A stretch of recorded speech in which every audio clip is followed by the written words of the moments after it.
నమస్తే, welcome to Andhraprabha. నేను విజయ. Agency గ్రామాలలో వైద్యం సరిగ్గా అందకపోవడంతో మండల ప్రజలు ఇబ్బంది పడుతున్నారని భావించి వైద్య సేవలు అందుబాటులో ఉండే విధంగా నూతన అంబులెన్స్లను మహబూబాబాద్ శాసనసభ్యులు డాక్టర్ మురళీ నాయక్ గూడూరు మండలంలో ప్రారంభించారు.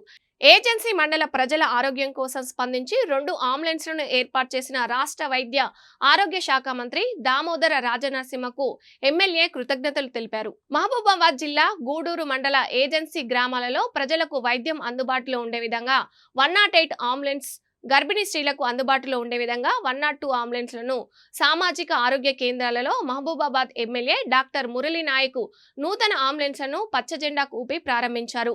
ఈ సందర్భంగా ఎమ్మెల్యే మాట్లాడుతూ ఏజెన్సీ గ్రామాల్లో ఉండే ఆదివాసీ గిరిజనులకు వైద్య సేవలు సుదూర ప్రాంతాలకు వెళ్లాలంటే తీవ్ర ఇబ్బందులు పడుతున్న నేపథ్యంలో రాష్ట్ర వైద్య ఆరోగ్య శాఖ మంత్రి దామోదర రాజనరసింహకు ఇక్కడి పరిస్థితులను వివరించగా వెంటనే 2 అంబులెన్స్లను మంజూరు చేసినట్టు తెలిపారు.